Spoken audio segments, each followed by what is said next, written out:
Sike sibingelele ekhaya kwaMngomezulu. Sizoyenza interview kaDr. Dr. Msuthu, uMngomezulu owaziwa ngoDr. Msuthu. Asikubingelele baba uMngomezulu. Sibingelele kakhulu, sibingelele Africa yonke kulesi sikhathi sikusona manje esihlaselwe isifo okuthiwa icorona.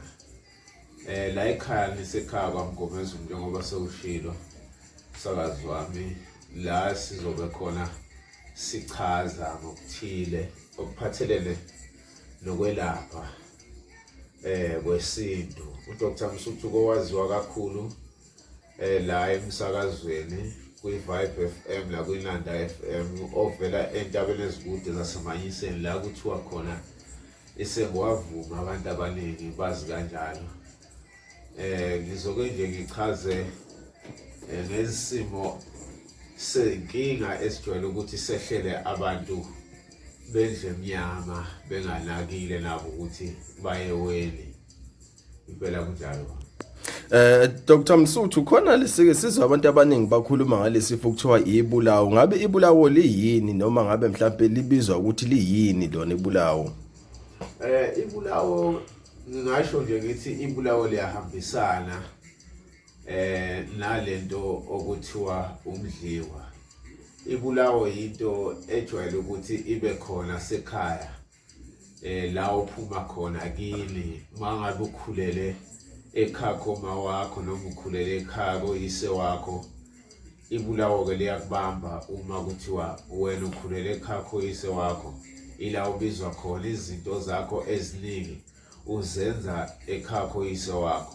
Mina njengoba ngawamngomezulu izinto mangizenza kaMngomezulu makukuthi kunebulawo kaMngomezulu ngizobanjwa ibulawo la kaMngomezulu, ngeke ngibanjwe ibulawo lasekhakho mama. Kanjalo futhi mangabe ngibanjwa ibulawo lasekhakho mama ngoba vele yila ngiphilonga khona mina. Ibulawo ke liyinto ethayibe kanje, uzolibona ngizochaza nje ngokulibona kwakho ukuthi lento iyibulawo kuba ukuthi la ekhaya uma sithi senza imisebenzi noma sithi sifuna impumelelo sicele madlozini, kodwa la emadlozini esicela khona izinto aziphumeleli. Noma sesihlabile sahlaba imbuzi sahlaba lonke lihlobo lwezilwane ukuthiwa ziyahlatshwa la ekhaya ukuze kube kuthiwa siyocela emadlozini, kodwa sibona konke akuphumeleli. Ibulawo ke kuyenzeka ukuthi kuba ukuthi kukhona umuntu owaganga ngomsamo wala ekhaya. Uma eganga ngomsamo wala ekhaya wathebula into ezidalwa zakuleli ekhaya, uhambe kuze kube sekuthenini lezi idalwa uyithwebule kanti vele uthola ukuthi bekanezinto ezithila kanazo wahamba wazilanda okuyizona okufanele zimngenisele imali noma kube izona ayisebenzisa ayithumayo ukuthi azisebenzisane kanye nedlozi.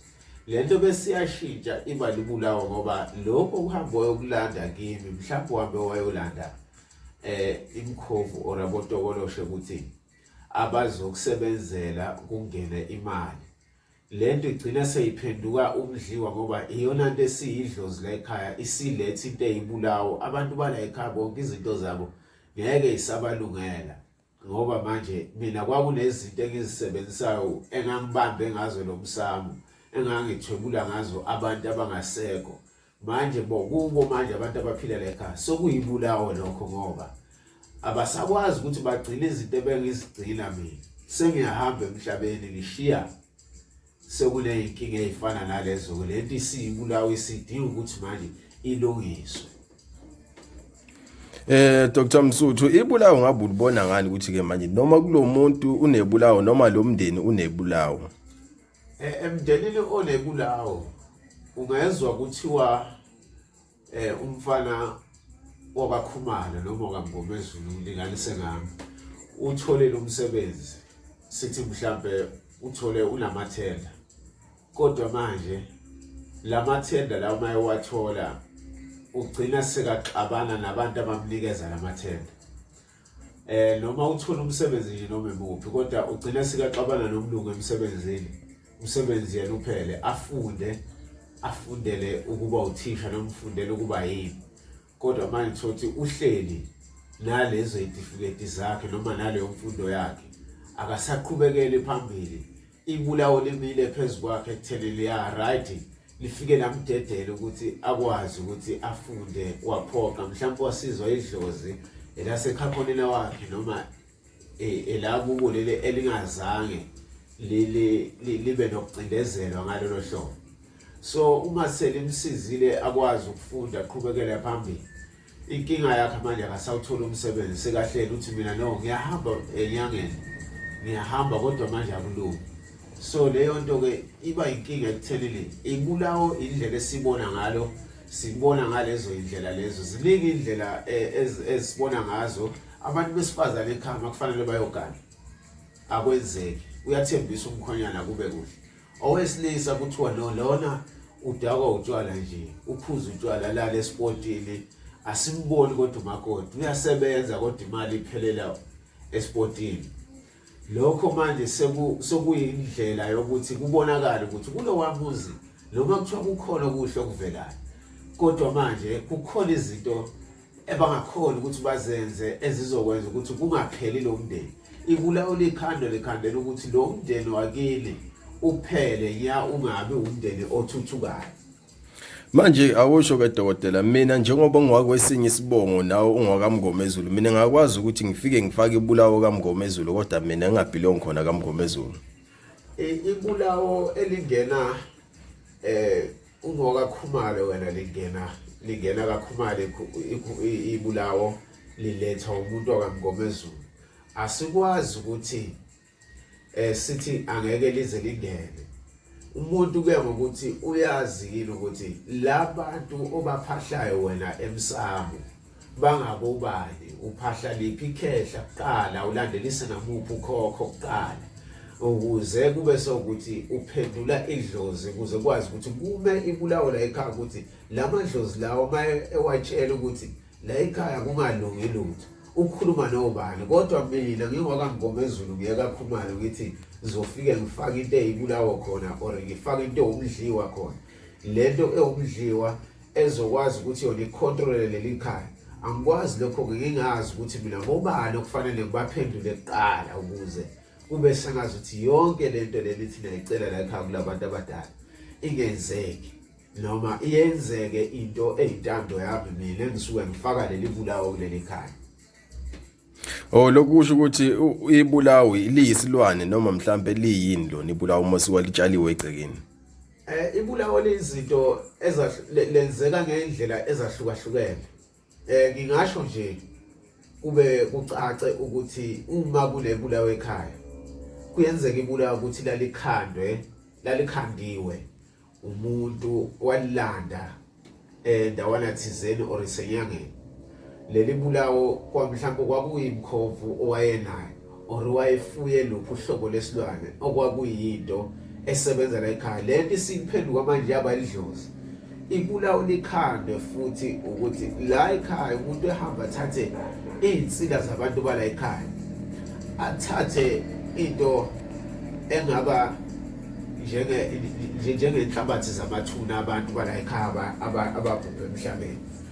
Lento bese ayayimisele bese iyabhilwa ichazelwe ukuthi wena la ekhaya uzosebenza ukuthi ulwa nempilo zabantu bakuleli ekhaya la kunomuzi ekwasibanibani sicela ukuthi kulomuzi uvuse ikhehle elithile elizobuya libonakala eqala njengekhehle ngathi lifuna ukuhlatshelwa kanti akuselona lo khehla lelo sokuyizinto eziphila la ekhaya ezidinga ukuzihlatshelwa. Lishisa impepho manishisa lempepho kanti selivusa lilaka manje kuphakama imidliwa la ekhaya kuphakama ibulawo ukuthi liyacindezelwa kubuye izinkulumo zakudala zabantu abafa ukuthi obani babefe besongelene bethe indlu kaSibanibani kufanele ingavuki indlu kaKhumalo indlu yakaKhumalo omdala kufanele iphakame kakhulu kanti usebenza ngani usebenza ngedlozi la kulele indlu kodwa manje lento isibuya manje siba ibulawo kulabana ngoba bacindezelwa. Ibulawo liyinto ukuthi uyacindezelwa ukuthi kufanele ukuthi lina kini lingayindawo ubonakala umfana ekhona kuthiwa umfana ukhona munye noma babili kodwa manje labafana laba uyekelela umuzi uya ngokuphela usuphela ke lo muzi kufanele ukuthi lo muntu lo uma ikhona indlela yokuthi ahamba kulabo ababhekayo befike bekwazi ukuthi bemchazele ngale nkinga yakhe and then bese bayayisusa ekhaya. Ibulawa akusiyona into esingathi ungavela usukuhamba enyangeni uthi ayogeza ngenkukhu. So kuyinto leyo ethi ukuthi ilungiswe ekhaya, ivalwe futhi ngoba ithi mayenziwa bese ufakwa izinto ezifana nekhanda lemvu ukuze kube ukuthi uyavala ukuthi noma kuthiwa niyaphuma neyohlola ifike le nkinga le kube sikathi iyamdukela lo muntu. Ingakho ke la ekhaya noma uthi uyafika la ekhaya siqalisa ngaphandle sithi ake uphahle lapha ngaphandle kwenye indawo bese ubuya la esigodlweni sakaMngomezulu sesikhona ukuthi sikuhlolele ngoba omunye uthi aphuma ekhaya kube kuvalwa phambili ukuthi akungatholakala inkinga yakhe ngoba indaba ekuphi isekhaya. Siyabonga Dr. Msuthu ngalesikhathi siphe sona. Besithanda ukubonga ukuthi umuntu uma efuna ukuxhumana nawe mhlawumbe angasebenzisa ziphi indlela zokuthi uxhumane ngoba kulesikhathi samanje sekhona WhatsApp, khona Facebook, khona Twitter, khona WhatsApp. So wena ngokwakho dona Dr. Msuthu uxhumeka kanjani noma utholakala kanjani? uDr. Msuthu uyatholakala la enambeni ethi 078 32 71134. Phinde futhi kube u0766 419167. Lapho engitholakala khona uFacebook ngiyaxolisa ngoba uFacebook sebaba negebengu kakhulu. Ku-Instagram bengakatholakali khona, ungangithola ku-WhatsApp noma ungifonele ufike ekhaya kaMngomezulu. La ekhaya ila ngitholakala khona kunye nomndeni wami angiqashile igami njengoba ngishilo ukuthi ngiphuma le entabeni ezikude. Siyabonga. Siyabonga Dr. Msuthu ngesikhathi sakho siphe sona.